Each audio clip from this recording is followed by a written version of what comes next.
안녕하십니까, 조금규 대표입니다.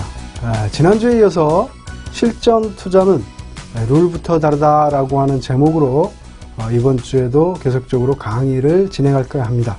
잠시 후에 본격적으로 진행하도록 하겠습니다.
실전 투자는 룰부터 다르다 라고 하는 내용으로 지난주에 강의를 했고, 이번 주에도 이어서 강의를 진행하려고 하는데, 지난주에도 말씀드렸지만 개인 투자자가 가장 중요하게 생각해야 될 부분은 주식 투자에서 수익을 내서 그 수익을 예측 가능하게 쌓아감으로 해서 부자가 되는 것, 그게 가장 중요하다. 뭐 증권문화 창달이니 또는 무슨 뭐 국가와 민족을 위한 경제 부흥이니 이런 것들은 개인 투자자가 생각할 필요가 없다. 그런 것들은 정책 입안자가 할 일이고, 우리 개인 투자자는 어떻게든지 수익을 쌓아가는 그런 투자자가 돼야 되는데, 오늘도 뭐 아침에 용두삼일식으로 강하게 올라왔다 그냥 내려가 버리는 그런 흐름 속에서 개인 투자자들이 얼마나 많은 실망들을 하셨을지 생각하면 좀 가슴이 아픕니다. 어쨌든 지난주에 강의한 내용을 살짝 돌아보고 또 진행을 하도록 하겠는데, 투자는 철학이다 말씀을 좀 드렸죠. 투자는 어떤 수학적인 지표 뭐 이런 것이 있다고 해가지고 수학이나 과학이라고 생각하고 들어가면 안 된다, 이렇게 말씀을 드렸고요. 실질적으로 수학이나 과학 쪽으로 아주 뛰어난 그 선물 아비트리지 거래 이런 쪽에서 블랙 숄즈 모형을 만든 노벨 경제학상을 받은 사람 2명이 있었던 롱텀 캐피탈도 결국은 그 금융 변동성을 당하지 못하고 또 파산하는 그런 것들을 보면, 개인 투자자가 지식을 얻어서 돈을 번다, 수익을 많이 올린다, 이건 불가능하다, 이렇게 말씀드릴 수 있고요. 다만 그 자기 자신이 수익을 낼 수 있는 그런 주식형 인간이 되는 것, 어떻게 하면 유연하고 또 시장에 잘 대응하고 탐욕과 공포를 적절하게 조절할 수 있는 그런 마인드를 가질 수 있느냐, 그런 관점에서 접근하자. 그래서 투자는 철학이다 라고 말씀을 드렸고요. 과거로 현재를 지나서 미래로 나간다, 이런 것들은 주식이라고 하는 향후 미래 가치를 어떻게 평가할 것이냐 라고 하는 관점에서 말씀을 드렸습니다. 주식이 미래에서 온다라고 생각을 하면, 예전에 누군가 그랬죠. 자기 임기 안에 3,000포인트 주식 갈 테니까 무조건 투자를 하십시오. 저를 믿고 투자를 하십시오. 이렇게 얘기를 했는데, 결국은 달성되지 못했죠. 만약에 그것을 믿고 미래의 가치가 3,000이다 라고 해서 투자하신 투자자가 있다고 한다면 굉장히 많은 실망을 하셨거나 피해를 입으셨지 않을까 생각되고요. 어쨌든 여러 가지 차원에서 주가를 선택을 하고 비교를 해가지고 지금 이 회사의 ROE가 얼마고 EPS가 얼마고 퍼가 얼마고 이런 것들, 또 성장가치, 또 그 CEO에 대한 본질가치, BPS 이런 것들을 비교해서 다른 회사에 비해서 이 회사가 저평가되어 있어서 얼마쯤 지나면 적어도 6개월 뒤에는 지금 다른 회사에 비교해서 지금 10,000원밖에 안 되는데 20,000원까지는 갈 것이다, 이렇게 해서 접근하는 것은 아니다. 그렇게 해서 미래의 주가 가치를 평가해서는 안 된다라고 하는 말씀을 드렸어요. 그럼 뭐냐? 지금 있는 것이 과거의 그 회사의 성장 가치라든가 이런 것들이 성장해 오면서 현재에 와서 이루어진 가격이기 때문에 여기에는 이미 다 반영되어 있다. 절대로 저평가되어 있거나 하고 있다고 생각하지 말자.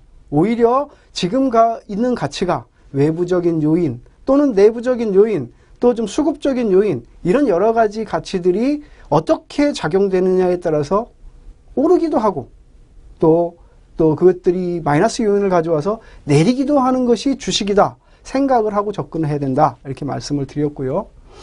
또 주식시장이라고 하는 것은 제로섬 게임 시장이다. 누군가가 잃으면 누군가가 따고, 누군가가 따면 누군가가 잃게 돼 있다. 주식시장에는 세 개의 주체, 개인, 기관, 그리고 외국인이 있는데, 개인은 가장 약한 고리다. 주식시장에서 가장 약한 고리이기 때문에 대다수의 개인 투자자들이 잃는데, 그렇게 짜여진 시장에서 수익을 내려면 개인 투자자들은 상당히 고민을 많이 해야 된다. 자기가 약한 고리라고 하는 것을 인정하고 어떻게 하면 거기에서 벗어나서 수익을, 예측 가능한 수익 또는 리스크 관리, 이것을 할 수 있을지 고민을 해봐야 되고, 개인 그런 관점에서 주가가 올라가는 것은, 주가가 오를 수 있다고 하는 것은 주체적인 매수 세력이 있어야 주가가 올라간다. 가만 놔둔 주가는 절대로 움직이지 않는다. 그래서 개인 투자자는 주체적인 매수 세력이 될 수가 없다. 왜? 각자의 이해관계자가 너무나 많고 그것이 뭉쳐지지 않기 때문에 개인 투자자는 이해관계자가 될 수가 없다. 그래서 개인이 많이 보유한 주식은 절대로 오르지 않는다, 이렇게 말씀을 드렸습니다. 이것은 절대 불변의 법칙이다, 이렇게까지 말씀을 좀 드렸는데, 개인이 많이 보유한 주식은 기관이라든가 뭐 외국인이 끌어올릴 이유가 없는 거죠. 끌어올리기도 어려울 뿐더러 끌어올린다라고 하면 뭐 자기들 손해인데 그걸 끌어올릴 수 있겠습니까? 그래서 그런 메커니즘 하에서 움직이고 있는데, 그럼에도 불구하고 개인 투자자가 왜 자기들이 많이 가지고 이미 고점 치고 내려가는 종목을 많이 사느냐? 그것은 개인 투자자한테 전해지는 정보가 역정보를 가지고 개인 투자자를 유혹하고 꼬시고 있기 때문이다. 증권 방송이라든가 리포터, 증권사 리포터라든가 경제기관의 리포터, 이런 것들이 개인한테 유리한 정보로 오지 않는다. 오히려 부정적인 관점에서 작동을 하기 때문에, 고점에서 이미 꺾여서 내려가는데도 불구하고 화학주, 앞으로 중국 시장이 다시 그 돈을 유동성 완화를 해가지고 다시 살아날 것이다. 어쨌든 중국 증시 같은 경우 8% 이상의 성장률을 가져야 되기 때문에 거기서 활발한 소비가 일어나면 화학주가 다시 환골탈퇴하고 상장을 할 것이다. 이런 식으로 얘기를 해서 계속 리포터를 쓰니까 개인 투자자는 고점에서 한 20%만 내려와도, 조금만 내려와도 정신없이 그 주식을 매집하고 팔지 못하고 계속 미련을 가지고 가져갈 수밖에 없는 그런 메커니즘 하에 주식시장이 짜여져 있다. 그래서 그런 것들을 파악을 한다면 개인 투자자 입장에서는 어떤 관점에서 주식을 접근해야 되느냐, 개인이 많이 가지고 있느냐, 가지고 있지 않느냐를 아주 중요하게 생각하고 접근을 해야 된다. 우스개 얘기로 제가 주변에 뭔 주식을 사야 될지 잘 모르겠으면 돌아다니면서 한번 개인 투자자들한테 물어봐라. 뭔 주식을 가지고 있는지. 그 주식만 피하면 50%는 먹고 들어간다. 이렇게 얘기를 하기도 하는데, 어쨌든 그렇습니다. 그래서 이런 어떤 훈련들, 또 이 이후에도 계속 말씀을 드릴 어떤 그 메커니즘적인 것들을 숙지를 하고 시장에 적절하게 대응할 수 있는 훈련을 거쳐야 정말 성공하는 투자자가 될 수 있다. 주식 투자는 지식을 많이 아는 자가 이긴다고 한다면 MBA 나오고 여러 가지 그런 것들을 많이 하는, 심지어는 노벨 경제학상까지 받은 그런 사람들이라고 하더라도 투자 시장에서는 성공하지 못하는 경우가 대부분입니다. 그래서 그 개인 투자가 뭘 지식을 쌓아가지고 하려고 하지 말고 지금 상태에서 시장에 맞는, 자기만에 맞는 투자 전략을 익혀서 돈을 벌려고 노력을 하자라고 하는 말씀을 지난주에 드렸고요. 이번 주에도 또 반복해서 말씀을 드렸습니다. 그럼 이번 주 본격적인 강의 시작하도록 하겠습니다. 그 투자 전략의 오류. 제목이 투자 전략의 오류인데, 이 투자 전략이라고 하는 것, 개인 투자자들이 가지고 있는 투자 전략은 기술적 분석에 의한 크게 봐가지고 기술적 분석에 의한 투자 전략을 갖거나, 아니면 기본적 분석 내지는 그런 그 어떤 가치 투자라고 하는 그 기본적 분석이라든가 이런 것들을 바탕으로 한 투자 전략 이렇게 가지고 있는데 이런 것들이 왜 개인 투자자한테 도움을 주지 못하느냐, 왜 개인 투자자들이 기술적 분석에 의한 투자 전략을 해도 잘 안 되고 기본적 분석에 의한 투자 전략을 해도 안 되는가라고 하는 부분을 말씀을 좀 드리려고 합니다. 저는 뭐 보조 지표를 이용한 뭐 RSI라든가 또 스토캐스틱이라든가 또 볼린저 밴드 뭐 또 일목균형표 이런 보조 지표들을 이용한 이동평균선의 뭐 패턴 방식을 이용한 모멘텀 방식을 이용한 매매가 잘못됐다라고 얘기하지는 않습니다. 그것을 이용해서 매매를 해가지고 수익을 쌓아갈 수 있다면 그것은 나쁜 투자 전략이 아니고요. 그것은 고수해야 되고 그렇게 해서 돈을 쌓아가야 됩니다.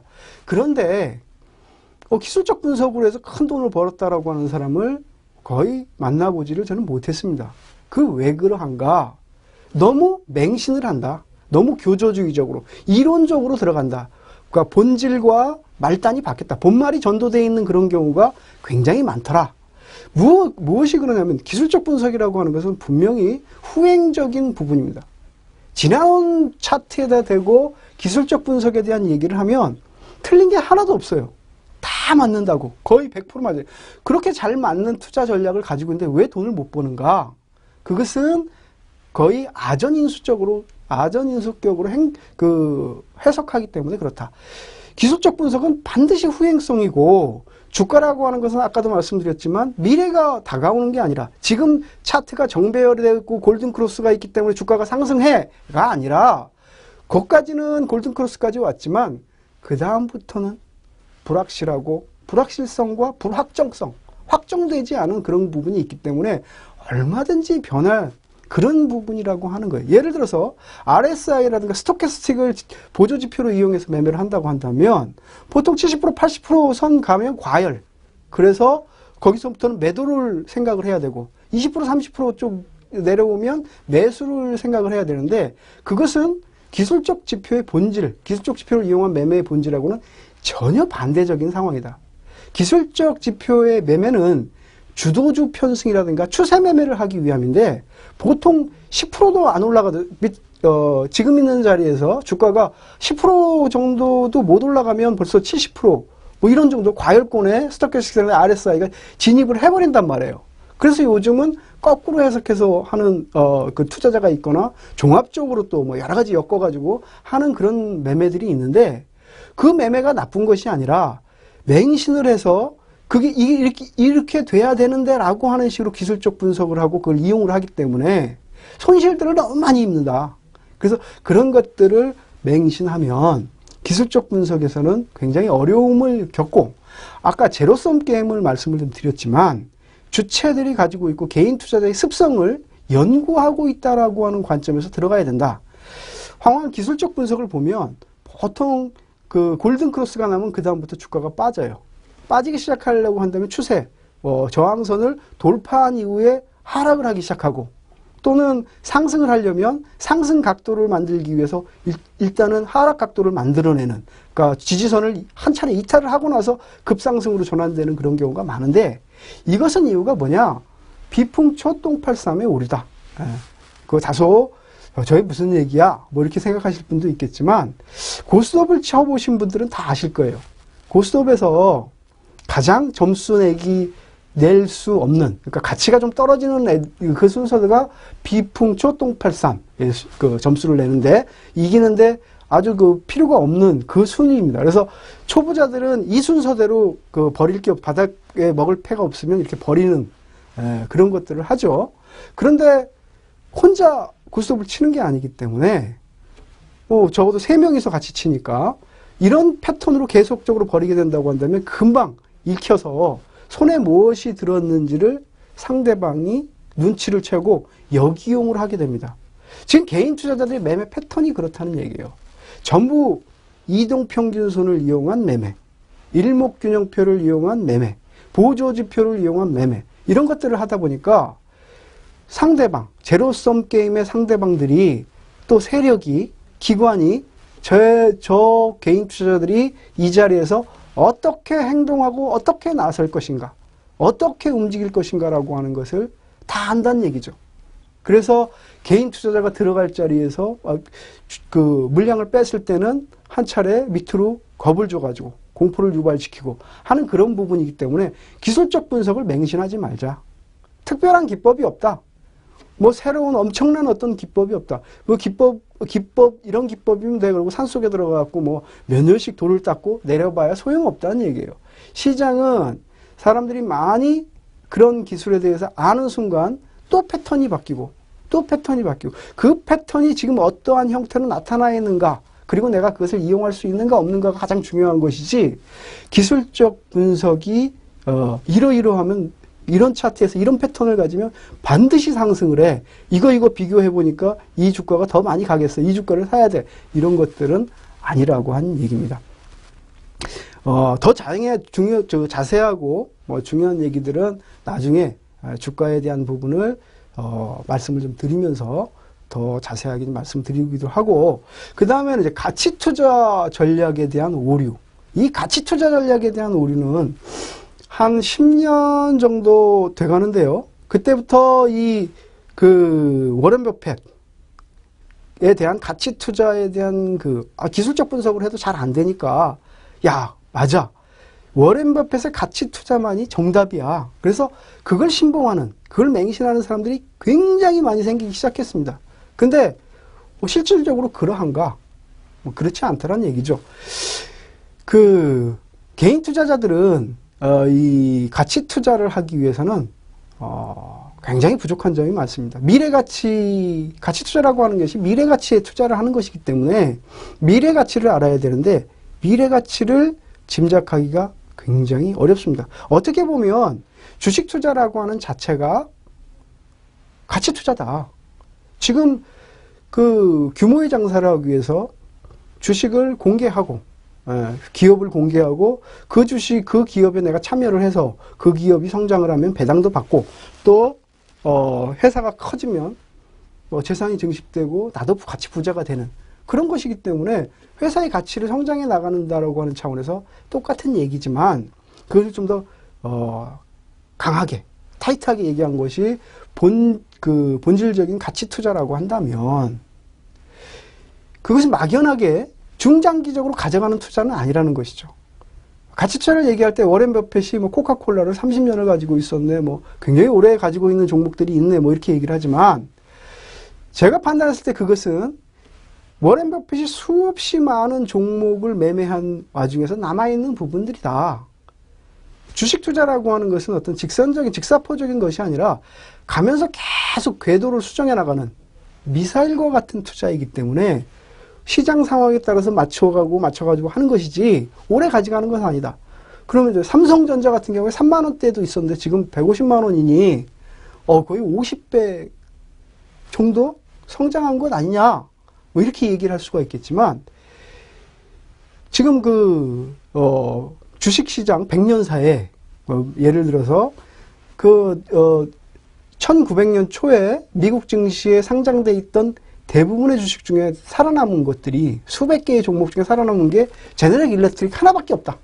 마찬가지로 삼성전자 3만 원일 때 우리 우량주라고 했던 수없이 많은 주식들이 다 퇴출되고 없다. 물론 IMF 때문에 그랬다라고 하면 IMF 이후에도 우량주라고 했던 것들, LG카드니 수없이 많은 우량주들이 시장에서 퇴출당하더라.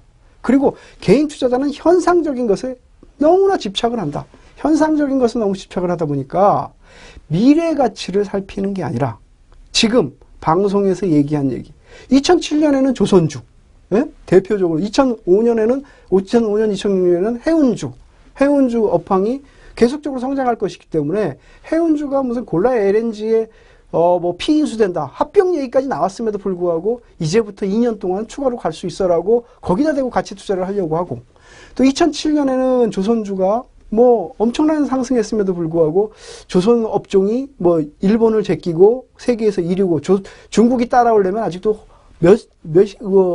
5년 이상 따라와야 돼, 이렇게 하면서 가치 투자라고 하고, 또 2008년 2009년, 2010년, 11년 화학주는 여러 가지 M&A를 이용한 환골 탈퇴를 했다든가, 아니면 화학주에서 또 가치 소재주, IT 소재주, 이런 것까지 해가지고 환골탈태를 했기 때문에 엄청난 그런 그 성장을 할 것이다 라고 해서 가치 투자할 수 있는 종목으로 한다든가 그런 식으로 하기 때문에 개인 투자자는 가치 투자하기도 굉장히 어렵다. 그래서 자기만의 투자 전략을 어떻게 하면 세울 수 있는지 계속적으로 고민해야 된다.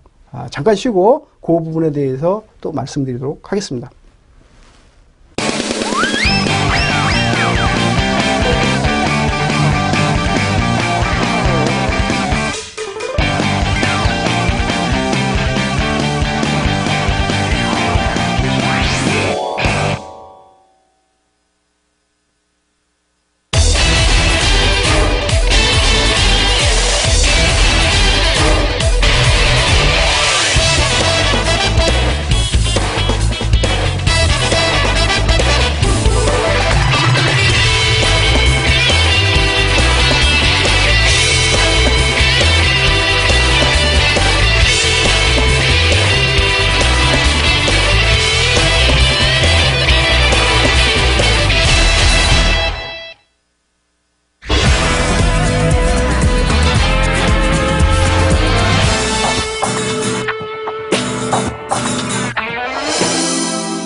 예, 계속 진행해 나가도록 하겠습니다. 주가가 많이 오르는 종목은, 종목이 좋은 종목은 아니다. 무슨 소리야? 주가가 많이 오르면 좋지. 많이 급등을 하면 좋죠. 급등하는 종목의 대표주가 뭡니까? 다소 투기주 또는 테마주 뭐 이런 것들이 많이 올라갑니다. 그렇지만 개인 투자자가 그런 거를 매매를 해서 돈을 벌었다라고 하는 얘기는 많이 들어보지 못했습니다. 일시적으로 돈을 벌는 사람도 있겠지만 결국은 뭐 설거지를 한다든가 이렇게 해서 손해를 많이 보는 투자자가 생기는데, 제가 얘기하고 싶은 것은 많이 오르는 종목에다 초점을 맞추고 매매를 하게 되면 반드시 똑같은 상황에 빠진다. 나는 달라. 나는 그걸 해낼 수 있어. 라고 해서 훈련이 되신 분들은 괜찮지만 대부분 대다수의 사람들, 대다수의 개인 투자자, 일반 투자자를 중심으로 말씀을 드리는 거기 때문에 주가가 많이 오르는 종목을 매매할 것이 아니라 어떻게 하면 나하고 맞아서 안정적으로 수익을 챙길 수 있는가 하는 종목에 신경을 써야 된다. 아까 기술적 분석에서도 말씀을 드렸지만 어떤 상황에서 갈 수 있는 종목들이 이렇게 편안하게 흐름을 주는 종목들이 있어요. 얼마가 올라갈지는 모르지만 이 종목에 들어가서 편안하게 매매할 수 있는 종목, 편안한 자리. 물론 그것은 좀 인내심이 필요하고 많이 처음에는 훈련이 되고 연습이 되기까지는 상당히 더디올 수도 있습니다. 하지만 그런 종목을 찾아야 되고 수익을 확보할 수 있는 종목을 찾는 연습만이 시장에서 살아남을 수 있는 종목이다. 이건 나중에 이제 그 실례로 차트를 병행해 가면서 한번 말씀을 드릴 텐데, 아무튼 주가가 많이 오르는 종목을 지나치게 쫓아다니지 마시라. 또 하락장이나 상승장이가 중요하지가 않다. 개인 투자자가 가장 어려워하고 괴로워하는 게, 야, 상승장에서도 내가 수익을 못 냈는데 하락장 오면 죽음 아니야? 이렇게 말씀들을 하세요. 그렇지 않습니다. 상승장이라고 하더라도 2012년 이후 장에는 상승장이 올 때마다 개인 투자자들이 오히려 역으로 계속 당하고 있습니다. 상승장이 오면 코스피 중심으로 매매가 쫙 들어오면 코스닥으로 들어갔다가 코스닥은 소외가 돼가지고 큰 손실을 보고, 또 거꾸로 하락장에는 또 하락한다고 조심하다 보면 개별주 쪽으로 확 들어주고, 뭐 이런 것들이 역으로, 아까 말씀드렸던 대로 서로 제로섬 게임 상황에서 싸움 하다 보니까 개인 투자가 계속 속아요. 그러니까 시장은 하락장이나 상승장이냐가 중요한 게 아니라 내가 수익을 내기 편안한 장이냐, 수익이 내기 어려운 장이냐. 개인이 수익을 내기 좋은 장은 개별주들이 많이 가는 장인데, 현재처럼 수급이 나빠져 있을 때는 수익을 내기가 굉장히 어렵습니다. 그럼 지금 같은 경우는 어떻게 되냐? 매매하는 타이밍을 조금 더 길게 가져간다. 인내심을 좀 더 키운다든가, 아니면 아예 조금 더 떨어져서 지켜보면서 시장 상황이 돌아올 때까지 기다린다든가 하는 게 중요하고요.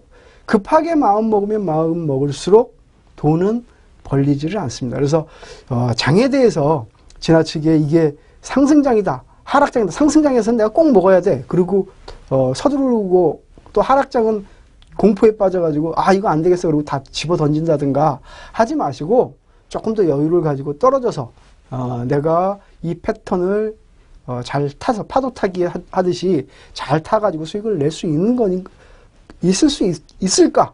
또 혹은 이건 좀 어렵겠다 라고 하는 판단을 하기 위한 노력을 하셔야 돈을 벌 수가 있다. 주식 투자에도 만기가 있다. 무슨 소리야? 선물 옵션에나 만기가 있지. 제가 모 방송을 듣다 보니까 오늘도 그런 얘기를 해요. 시장 자체가 이제 하도 많이 굉장히 오래된 주식인데 한 2년쯤 됐는데 거의 반토막도 더 났죠. 50% 이하로 이제 그 가격 자체가 떨어져 있는데 굉장히 괴로워하시더라고. 도저히 못 견디겠다 그래요. 보통 이렇습니다. 개인 투자자들이 나는 이 종목을 살 때 그 종목도 대형 우량주예요. 업종 대표주 중에 하나입니다. 그래서 그런 거 살 때는 나 이 종목 오르기 전까지는 나 절대로 안 팔아. 내가 10년이건 20년이건 수익이 날 때까지 안 팔아 라고 얘기를 하지만 계속 빠져서 오랜 세월이 가고 자기 거는 반토막 나 있는데 다른 종목들은 돌아서서 이제 수익을 내고 올라가기 시작하면 사람이 견디기가 어렵습니다. 그 종목만 보면 아픈 거예요. 몸과 마음이 막 아파요. 그래서 저 종목만 없으면 내가 행복할 것 같아. 견디지를 못하고 팝니다. 그게 만기입니다. 주식 투자라고 하는 주식도 선물 옵션처럼 정해져 있지는 않지만 분명히 심리적으로 못 견디는 그런 구간이 옵니다. 상대적으로 소외가 당하고 시장 상황에서 박탈되고 이러다 보면 어쩔 수 없이 팔 수밖에 없는 상황. 이게 만기입니다. 또 기업이 퇴출되는 경우가 굉장히 많습니다. 특히 개인 투자자들이 좋아하는 코스닥 개별주들, 코스닥 소형주들, 코스닥 부실주들 그런 거는 언제인지 모르게 막 없어지고 막 그렇습니다. 조금 신경 안 쓰고 있다 보면 내 회사가 저게 안 돼요. 예? 없어. 이런 경우가 상당히 많이 있습니다. 그래서 분명히 더 이상 주식을 보유하기 어려운 그런 순간들이 옵니다. 그것을 간과하면 안 됩니다. 그래서 매수를 할 때 난 이 종목을 얼마나 가져갈 거야. 이 종목의 만기는 일주일이야. 이 종목의 만기는 내가 봤을 때 시장 상황에 이래서 한 달이야 하면 그 원칙, 세운 원칙을 별 이상이 없는 한은 지켜야 된다. 물론 내가 이 종목을 일주일 동안 가져갈 거야. 그랬는데 일주일 안에 막 팍팍 올라가면서 새로운 어떤 변화가 생겨가지고 쭉쭉쭉 뻗어간다고 한다면 팔 이유가 없죠. 끝까지 가져가야 됩니다. 그렇지만 그런 상황이 아니고 예측했던 것과 같은 상황이 나오지 않는다고 한다면 나는 어느 정도 이상 가져가지 않겠어 하면 그것을 현금화해야 된다는 거예요. 주식 투자는 도박과 같은 속성이 있습니다. 게임의 기회를 많이 얻는 자가 이기는 거예요. 주식시장에서 게임의 기회를 많이 얻는 자는 어떤 사람입니까?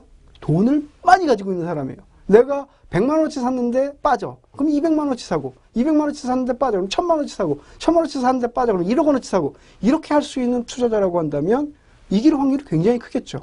근데 개인 투자자는 자금 여력이 한정이 있습니다. 그런 자금 여력이 한정이 있는 사람은 항상 기회비용을 만들려고 노력을 해야 합니다. 그러니까 주식으로 가지고 있는 게 아니라 애매한 자리에 있는 주식을 가지고 있는 게 아니라 기회비용, 돈으로 가지고 있어야 되고 들어가면 반드시 생각했던 시간 안에 돈을 벌고 나와야 됩니다. 그래서 주식시장에도 반드시 만기가 있다. 그럼 그 만기 상황에서 상황이 바뀌고 올라가는 흐름이 나온다고 한다면 그때는 만기를 좀 연장을 하면 되고요. 그런 식의 흐름을 가져야 된다. 오히려 주식 투자의 만기는 대비하지 못하는 경우가 굉장히 많습니다. 이렇게 고통스러워가지고 팔아버리는 경우라든가 기업이 퇴출된다든가 하기 때문에 피해가 훨씬 큽니다. 자기가 예측하지 않고 자기가 마음 먹지 않고 자기가 예정하지 않았던 부분이기 때문에 그런 상황에서 찾아오는 그런 경우에는 피해가 반드시 커질 수밖에 없다. 그래서 주식 투자할 때는 반드시 만기가 있다는 것을 잊지 말고 투자를 해야 된다. 이렇게 말씀드리고요. 그럼 손절매는 어떻게 해야 되느냐? 손절매는 주식 투자의 리스크 관리, 주식 투자뿐만이 아닙니다. 모든 투자의 처음과 끝입니다. 리스크 관리의 처음과 끝이 손절매다. 아파트도 사서 안 될 것 같으면 손절매 해야 됩니다. 어떤 상황이 올지 모르는데 하우스 푸어 뭐 인구 대비 뭐 해서 안 될 것 같다 그러면 자기가 감당을 못할 것 같다. 빚을 감당을 못할 것 같다 그러면 분명히 팔아야 된다. 손절매를 해야 된다. 이 손절매라고 하는 것은 언제 돌발할 줄 모르는 그런 사고에 대비하는 보험과 같은 성격이다.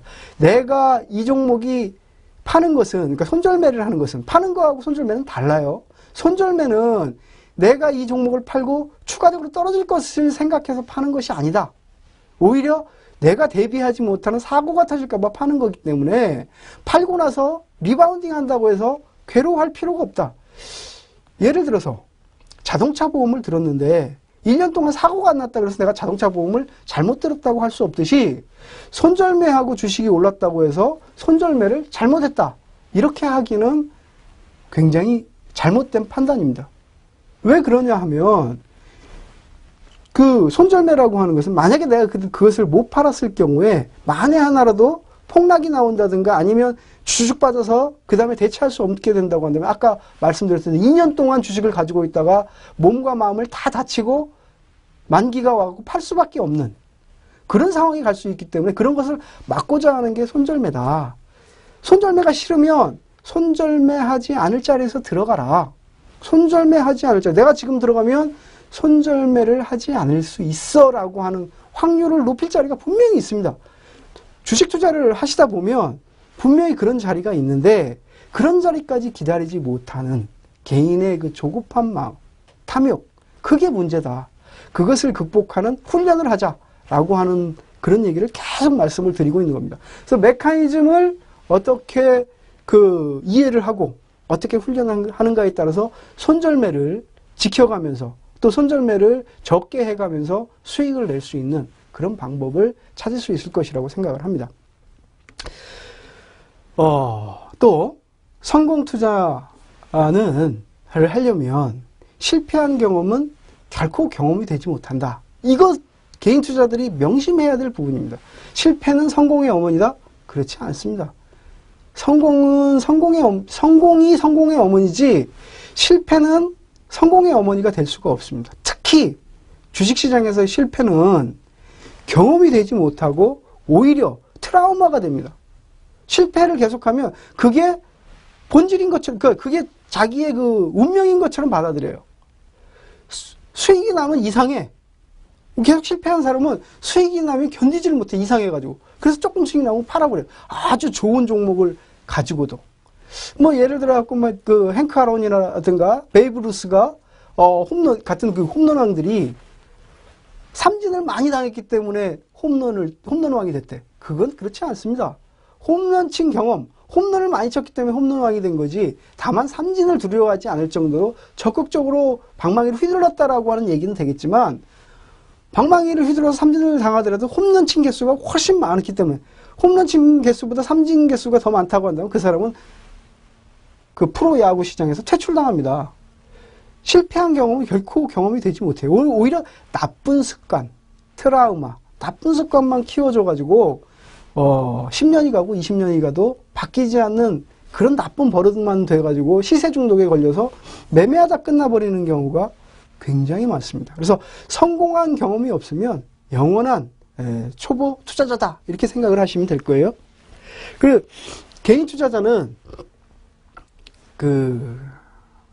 지나치게 지금 현재 상태에서 보면 지금 시장 자체가 그렇기 때문에 많은 투자자들이 지금은 손실들을 많이 보셨을 거예요. 대부분 손실을 굉장히 많이 보셨는데 이것을 지나치게 빨리 복구하려고 자기의 성공한 경험도 없고 확실한 투자 전략도 쌓아놓지 못했으면서 그랬으면서 빨리 복구하려고 너무 지나치게 서두르다 보니까 굉장히 역사이클에 들어가가지고 금방 깡통나요.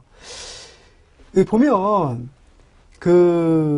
제가 이 본전 심리, 원전에 대한 개인 투자자들의 성향을 이렇게 보면, 처음에 시작했다가 원금에 1억 가지고 시작했으면 20%, 그러니까 2천만 원 정도까지 까먹을 때는 이성을 갖습니다.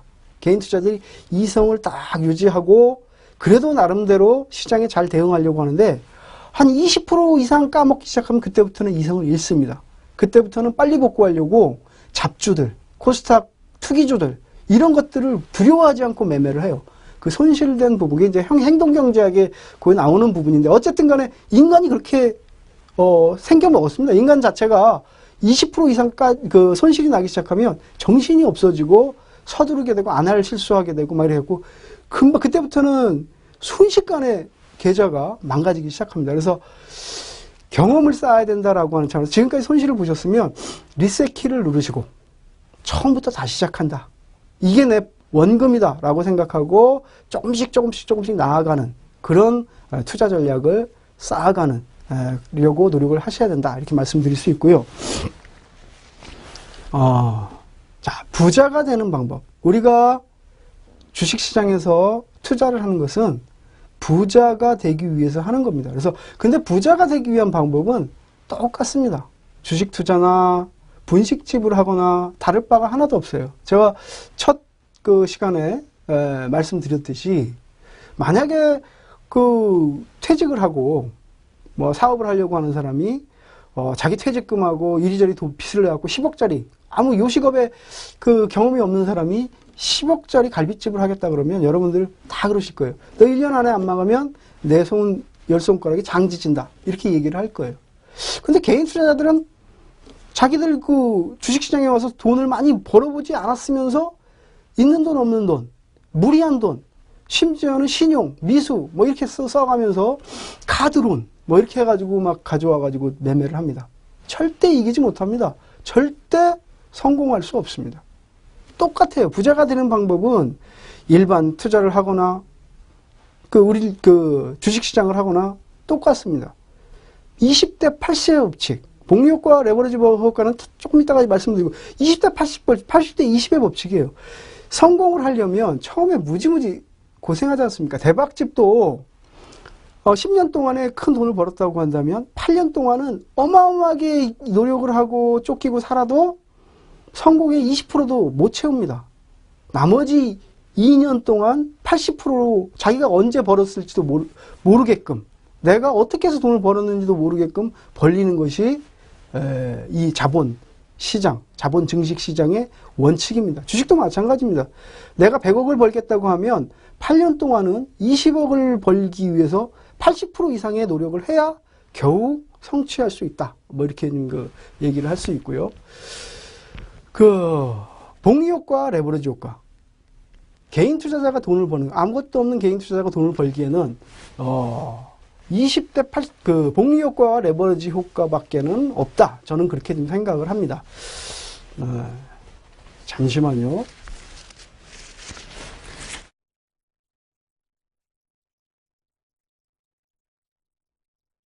조심들을 좀 많이 하셔야 될 것 같아요. 기침 감기, 이렇게 걸려가지고 조금 얘기하는데 좀 불편해서 실례를 좀 했습니다. 개인 투자자가 돈을 벌기 위해서는 복리 효과와 레버리지 효과밖에 없다. 이 복리 효과는 아인슈타인도 8대 불가사의다 라고 할 정도로 어마어마한 효과가 있는 겁니다. 만약에 기원전 1년, 그러니까 예수님 탄생한 1년도에 하루에 100만 원씩 모으는 거하고 거기에 연리 10%, 1년에 10%의 이자로 100원을 저금한 거하고 어떤 게 더 크냐 그러면 대부분 100원을 복리로 저금하는 게 좋습니다. 이렇게 클 것 같습니다. 이렇게 얘기를 해요. 물어보는 게 그러니까 이렇게 대답들을 하시는데 막연하죠. 근데 만약 100만 원씩 하루에 100만 원씩 모은다고 한다면 간단해요. 100만 곱하기 365 곱하기 2000. 그러면 한 8천억. 8천억이 조금 못 될 정도로 아마 될 겁니다. 근데 100원을 저금한다. 연리 10%로 2000년을 하게 되면 로그로 계산을 해보니까 2로 시작하는 29자리 숫자예요. 그러니까 조도지나 경도지나 해도지나 뭐 다 그것을 지구상에 없는 그런 숫자가 되는 거, 어마어마한 숫자가 되는 겁니다.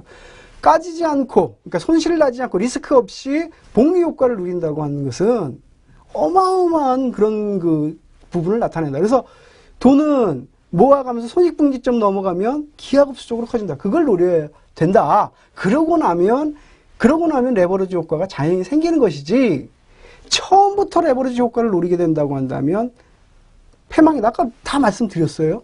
처음부터 10억 가지고 갈비집 하면 왜 그럽니까?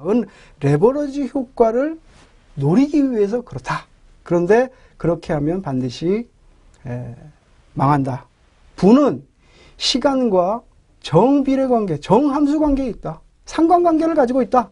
시간이 있어야 된다. 제가 대학생 그 동아리, 주식 동아리 그 강의를 하면 항상 그렇게 얘기합니다. 여러분들은 우리나라에서 가장 부자다.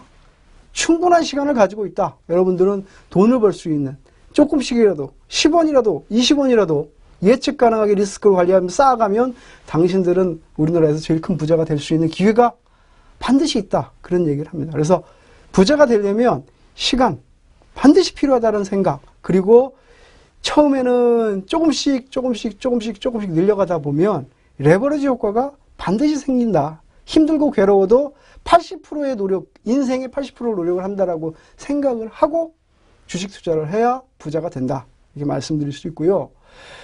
100만 원으로는 100억을 벌 수 있지만 1억으로는 절대 100억을 벌 수가 없습니다. 왜 그러냐면 여러분들 개인 웬만한 사람들은 이 1억을 제대로 운영할 수 있는 연습, 훈련이 된 사람들을 제가 거의 만나보지 못했습니다. 물론 자기 자산이 큰 사람들을 많이 만나봤지만 뭐 30억 가지고 하시는 분도 만나보고 뭐 20억 가지고 하시는 분, 그 이상 가지고 하시는 분들도 만나뵀지만 1억을 제대로 핸들링할 수 있는 그런 능력을 가진 사람들은 만나뵙지를 못했습니다. 그래서 주식 투자를 처음부터 하신다고 생각을 하고 부담 없는 수준에서 매매를 해서 그것을 어떻게 제대로 시장에 대응하고 자기만의 투자 전략을 쌓아갈 수 있는가를 처음부터 다시 한번 생각을 해보시라.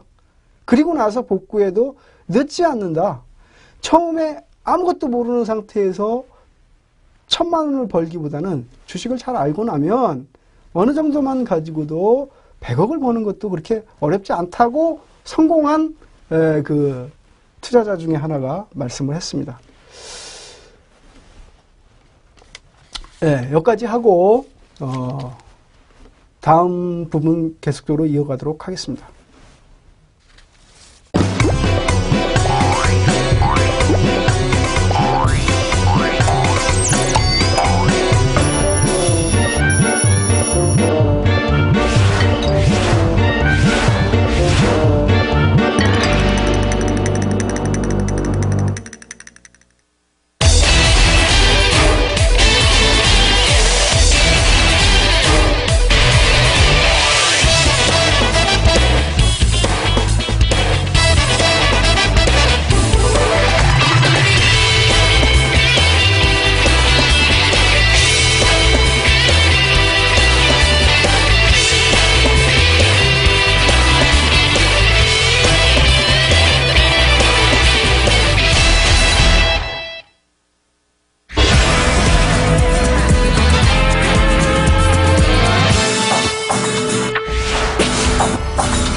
그 외국인 투자자 매도세가 언제까지 진행될까요? 언제까지 계속될까요? 오늘 조금 샀죠?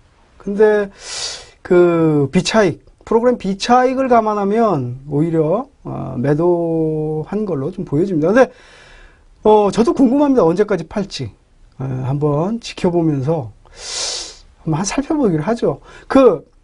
이 외국인들이 지금 국내 시장의 영향력이 엄청나게 커졌습니다. 왜냐하면 시장의 자금력이 그만큼 떨어졌기 때문입니다. 기관이 어떤 역할을 하지 못하는 상황이고 개인 고객 예탁금이 13조 원대, 13조 한 5천억? 3천억? 뭐 이렇게 되니까 그 40개월 내 최저치입니다.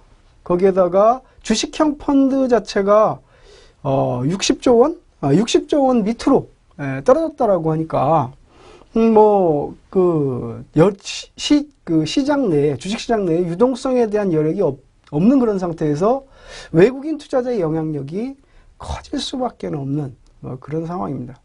더군다나 이제 목요일 날 새벽에 FOMC 결과에 대한 부담감, 양적 완화, 테이퍼링에 대한 그 우려 이런 것들이 좀 작동을 하면서 시장이 맥을 못 추고 있는 뭐 그런 상황인데, 저는 만약에 지금 예상하는 대로 뭐 1월달 내년 1월 이후로 지금 그 양적 완화 테이퍼링 진행이 수순이 그렇게 넘어간다 이렇게 나오면 외국인은 단기적으로는 살 거라고 생각을 합니다.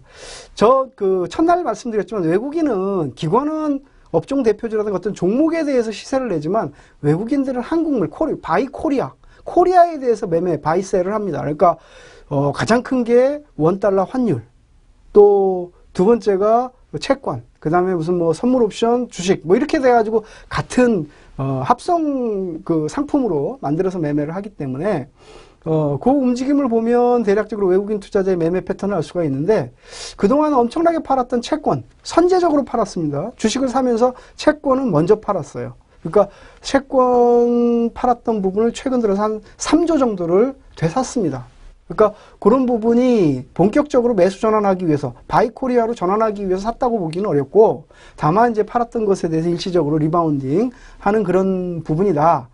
금리라든가 환율에 대한 그 전망은 긍정적이지 않지만 어쨌든 파는 데 대해서 채워놓을 수 있는, 차익 실현 이후에 조금 더 채워놓는 어떤 그런 행동이라고 한다면, 주식시장에서도 오늘 조금 샀듯이 시장 자체가 나쁘지 않으면 조금 더 매수를 하고 그 다음에 또 매도로 전환되는 그런 양상을 가져오지 않겠느냐, 이렇게 판단이 되고요.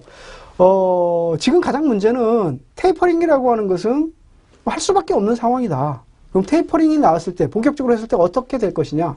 그것은 외국인들은 매도로 나설 가능성이 훨씬 커 보인다. 왜냐하면 테이퍼링이라고 하는 자체가 긴축, 그러니까 그동안 풀려있던 유동성을 조금 당겨가겠다. 처음에는 이제 추가적인 양적 완화를 하지 않겠다부터 시작해서 당겨가는 그런 흐름인데, 지금 미국의 기업 또는 지금 그 주택 경기 상당히 빠르게 회복하고 있고, 생각보다 고용 지표도 굉장히 빠르게 개선이 되고 있습니다. 그래서 내년에 3%, 4% 정도의 성장률이라고 한다면 오히려 과열을 우려해야 될 부분이고, 시중은행까지 풀려있는, 가 있는 자금들이, 유동성들이 주택경기 호전이라든가 고용지표 개선으로 해서 승수효과를 내기 시작하면 그건 또 걷잡을 수 없는 버블이 생성될 수 있는 상황이기 때문에 어쩔 수 없이 테이퍼링은 빠르게 진행될 수밖에 없다, 내년에는. 그렇다고 한다면 지금 나가 있는 이머징 마켓 쪽으로 나가 있는 자금이 환수될 가능성이 상당히 높지 않겠느냐. 또 상대적으로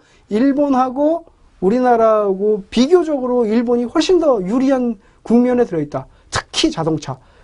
전기전자는 괜찮아요. IT 같은 경우에는 일본 같은 경우에 키몬다니, LP다니 이런 것들이 이미 도산을 하고, 소니 같은 경우에도 큰 타격을 입어가지고 쉽게 그 회복하기는 조금 어려워요. 삼성전자, 하이닉스에 비해서 그렇지만 자동차 업종은 그렇지 않습니다. 자동차는 우리는 겨우 한 두 개 업체 이런 정도밖에 되지 않지 않습니까? 솔직히 얘기해서. 그러면 일본은 대형, 우리나라 현대 정도에 되는 게 10여 개 됩니다. 16개인가 이렇게 되는 걸로 알고 있는데, 그렇게 되는 상태에서 자동차 업종, 환율에 대한 그 수출, 이런 것들이 또 조선이라든가 이런 쪽도 굉장히 유리한 국면으로 갈 수 있습니다. 그래서 그런 것들을 감안을 하면 한국 주식을 외국인들이 적극적으로 살 만한 그런 상황이 쉽게 오기는 당분간 좀 어렵지 않겠느냐.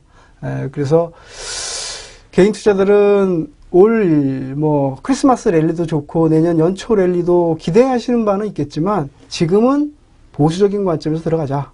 FOMC 이후도 긍정적으로 나온다고 해도 크게 올라가지 못하고 나쁘게 나오면 급락을 할 수 있기 때문에 그런 것을 염려해 가면서 대응하시도록 하자, 이렇게 말씀드리면서 다음 시간에는 좀 더 좀 자세한 걸로 매매하도록 말씀드리도록 하겠습니다.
예, 뭐 2주 동안 지금 말씀을 좀 드리고 있는데요.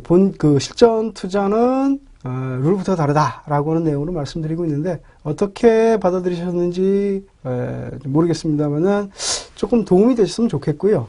다음 주부터는 주가가 무언가, 주가란 무엇인가, 뭐 적정 주가 또는 시초가에 의미하는 게 뭔지, 또 트레이딩 할 때는 어떤 자리에서 매매를 해야 되고 어떻게 매매하는 것이 개인 투자자가 예측 가능한 수익을 쌓아나갈 수 있는 그런 투자 전략을 만들 수 있는 방법인지, 이런 거 복합적으로 또 뭐 그 주가는 어떻게 형성이 되는지 뭐 이런 것들을 좀 중심으로 해서 조금 더 컴팩트하게 접근을 하려고 합니다. 그래서 다음 주에도 잘 시청을 해주시고 오늘은 여기서 마무리하고 다음 주에 다시 뵙는 그런 시간 갖도록 하겠습니다. 감사합니다.